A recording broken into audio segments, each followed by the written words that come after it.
Assalamualaikum warahmatullahi wabarakatuh. Alhamdulillahirabbil alamin wa bihi nasta'in ala umuri dunya waddin. Wassalatu wassalamu ala asrofil anbiya'i wal mursalin sayyidina wa maulana Muhammadin wa ala alihi wa ashabihi wa man tabi'ahu ila yaumiddin. Anak-anak sekalian, segenap siswa-siswi SMP ITA Taqwa Pusat yang mudah-mudahan selalu mendapatkan berkah, rahmah serta maghfirah dari Allah Subhanahu wa taala. Satu waktu Rasulullah Shallallahu alaihi wasallam bersabda kepada para sahabat. Rasulullah Shallallahu alaihi wasallam bersabda, "Kam min shaimin laisa lahu min siyamihi ilal ju' wal 'atas." Berapa banyak orang yang berpuasa namun tidak mendapatkan apa-apa dari puasanya tersebut kecuali hanya lapar dan haus saja. Dari hadis ini kita bisa mengetahui bahwa ada orang-orang yang berpuasa namun tidak mendapatkan apa-apa dari puasanya kecuali hanya lapar dan haus saja. Pada kesempatan kali ini Bapak akan menginformasikan kepada anak-anak sekalian tentang apa-apa aja yang menjadi pembatal pahala puasa.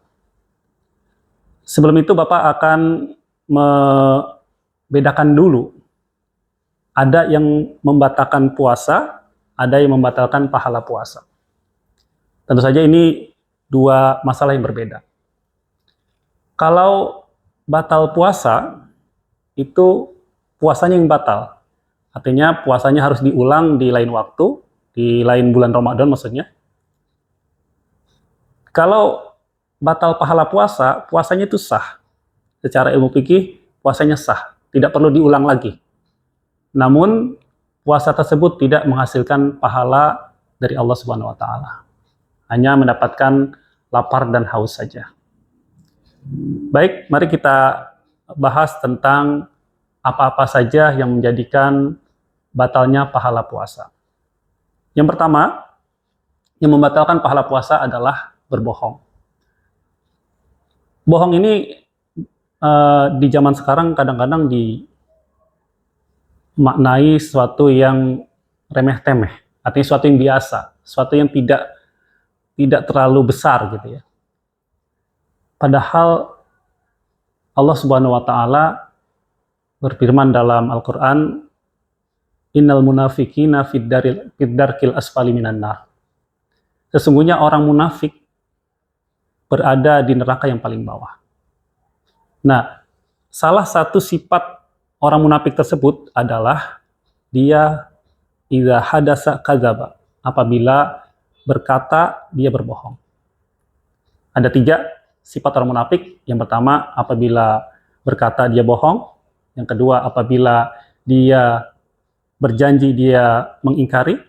Yang ketiga, apabila dia diberi kepercayaan, atau diberi amanah, maka dia khianat. Nah, bohong ini adalah salah satu sifat orang munafik. Sifat yang sangat dikecam dalam Islam.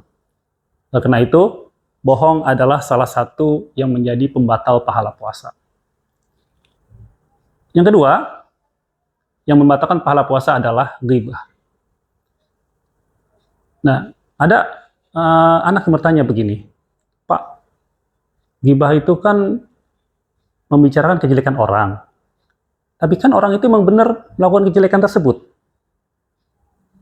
Saya bilang, justru memang ketika orang itu melaksanakan kejelekan itu, maka namanya ghibah.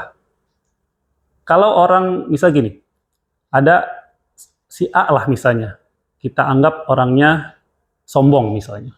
Dan memang si A itu sombong, lalu kita bicarakan kesombongannya, itulah ghibah.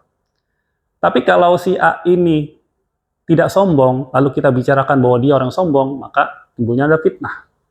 Jadi ghibah itu adalah memang sesuatu yang memang benar nyata, kenyataannya seperti itu. Oleh karena itu, membicarakan kejelekan orang lain, maka membatalkan pahala puasa. Yang ketiga, hal-hal yang membatalkan pahala puasa adalah mengadu domba. Mengadu domba dan fitnah.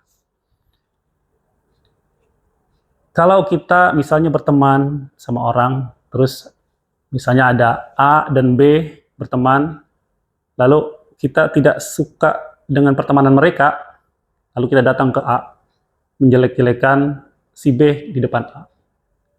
Lalu kita kembali ke B, menjelek-jelekan si A di hadapan B. Lalu akibat provokasi kita ini, dua teman tersebut menjadi bermusuhan.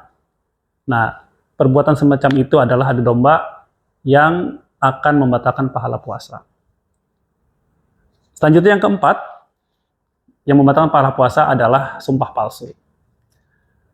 Saya coba berikan sebuah contoh ya, bagaimana sumpah palsu dilakukan.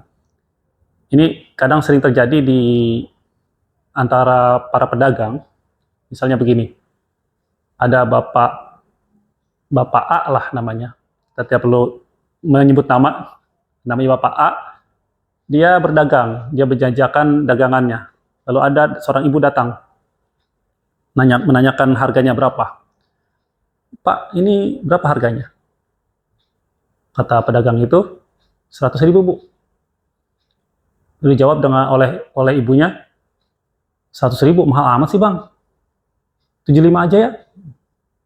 Terus kata pedagangnya, ya ilah Bu, 75 mah demi Allah deh. Itu belum dapat Pak, modalnya aja belum dapat 75 mah. Nah, padahal mungkin dia modalnya cuma 50.000. Dia jual 100.000 udah untung 100%. Tapi demi untuk menguatkan kebohongannya, dia berani menyebutkan demi Allah. Nah, orang yang semacam ini yang menggunakan lafaz Allah, menggunakan Allah untuk berbohong, untuk menguatkan argumentasinya, maka yang demikian dinamakan sumpah palsu. Nah, ketika kita melakukan hal demikian, ketika kita sedang berpuasa, maka puasanya tidak mendapatkan apa-apa, kecuali lapar dan haus saja. Yang terakhir, yang kelima, yang membatalkan pahala puasa adalah memandang dengan syahwat. Apa yang dipandang? Ya apa aja. Bahkan kalau kalian memandang sebuah benda yang biasa, misalnya meja, kalian memandang meja tiba-tiba timbul syahwat, itu pun membatalkan pahala puasa. Jadi tidak mesti memandang, apalagi kalau memandang ini ya, memandang lawan jenis, itu jelas. Lawan jenis dibayangkan, lalu timbul pikiran-pikiran negatif, timbul syahwat, timbul nafsu, maka itu jelas membatalkan pahala puasa. Atau kalian melihat makanan, ada makanan di meja, kalian masih puasa nih, terus sampai, aduh, enak banget nih kayaknya gitu, sampai ada rasa nafsu yang begitu besar untuk mencicipi gitu. Nah, sampai keluar rasa nyes di lidah kita atau di pandangan kita, maka itu pun termasuk yang membatalkan pahala puasa. Nah, jadi anak-anak sekalian, ada 5 yang membatalkan pahala puasa. Yang pertama berbohong, yang kedua gibah, yang ketiga adu domba, yang keempat sumpah palsu, dan yang kelima adalah memandang dengan syahwat.